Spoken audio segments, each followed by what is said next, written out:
Assalamualaikum warahmatullahi wabarakatuh. Alhamdulillahi rabbil alamin. Asyhadu an la ilaha illallah wahdahu la syarikalah. Wa asyhadu anna Muhammadan abduhu wa rasulullah nabiyya ba'da. Amma ba'd. Para pemirsa yang kami hormati, bahwasanya kita umat Islam setiap tahun akan berjumpa dengan satu bulan yang penuh dengan rahmat, penuh dengan maghfirah, dan di ujungnya ada kemerdekaan daripada siksa neraka, yaitu dengan disebut bulan Ramadan. Maka Allah Subhanahu wa Ta'ala, ketika kita berjumpa dengan bulan Ramadan, ada hal yang harus kita laksanakan. Pertama, kewajiban puasa. Allah Ta'ala berfirman, "Paman syahida minkumus syahra falyasumhu." Maka barang siapa yang mensyahadah hilal Ramadan, maka hendaklah dia berpuasa. Kemudian kaum muslimin, para pemirsa yang kami hormati, di satu pihak Nabi SAW meminta kepada seluruh umatnya untuk senantiasa berjaga malam agar dapat diisi dengan berbagai ibadah. Nabi SAW bersabda, "Syahrul Ramadana syahrun kutiba lakum syamuh wasanantu lakum qiyamu. Paman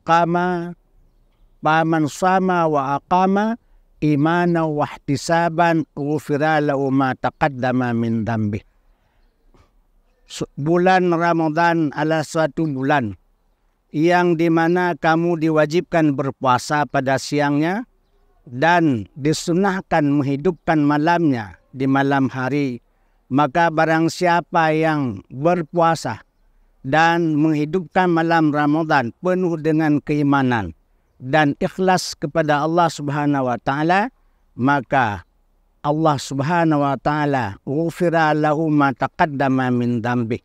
Allah Ta'ala mengampuni segala dosa yang terdahulu, laksana dia baru dilahirkan oleh ibunya. Ini adalah suatu hadis yang meminta kita untuk tetap berjaga-jaga di malam hari, menghidupkan malam Ramadan.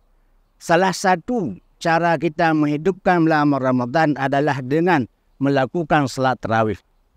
Pemirsa yang budiman, salat tarawih yang seyogianya dilaksanakan oleh seluruh kaum muslimin adalah sesuai dengan tuntunan Rasulullah SAW dan para sahabatnya.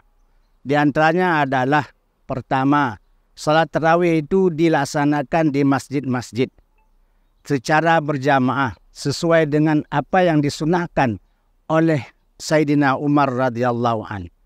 Karena pada masa Nabi hanya beberapa malam yang oleh Rasulullah SAW mengadakan jamaah di masjid.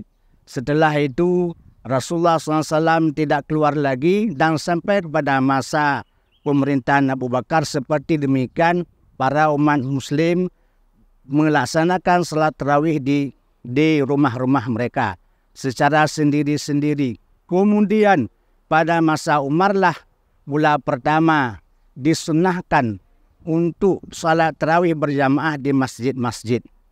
Karena ketahuilah oleh para pemirsa yang budiman, melaksanakan salat tarawih secara berjamaah di masjid memiliki nilai plus.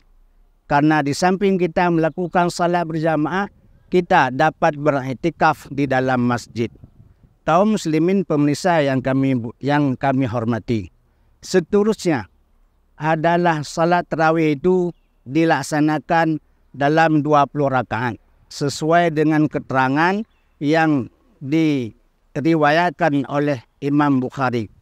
Maka seyogianya kita melaksanakan tarawih itu penuh dengan 20 rakaat secara berjamaah. Yang ketiga adalah setiap 2 rakaat kita salam sesuai dengan sabda Nabi, "Salatul laili masna masna."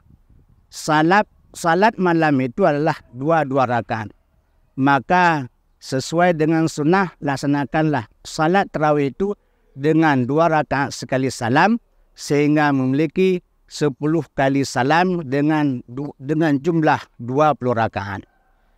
Kemudian setiap selesai 4 rakaat, hendaklah beristirahat sesuai dengan namanya tarawih. Ketika kita beristirahat setelah 4 rakaat, isilah dengan berbagai zikir, isilah dengan selawat dan doa. Maka ketika kita laksanakan sesuai dengan apa yang kami sampaikan tadi, dilaksanakan di masjid secara berjamaah, jumlah rakaatnya 20 rakaat, dan setiap 2 rakaat salam, kemudian setiap 4 rakaat diistirahatkan dengan mengisi berbagai zikir, selawat dan doa, maka pada ujungnya nanti sesuai dengan sabda Nabi, man sama wa aqama imanan wa ihtisaban ghufirat lahu ma taqaddama min dambi ka waladatu ummu. Barang siapa yang melakukan puasa di siang hari, senantiasa menghidupkan malamnya secara patuh keimanan dan ikhlas karena Allah SWT, niscaya diampuni segala dosanya laksana dia baru dilahirkan oleh ibunya. Sekian dan terima kasih penyampaian singkat ini, mudah-mudahan bermanfaat bagi kita semua. Wassalamualaikum warahmatullahi wabarakatuh.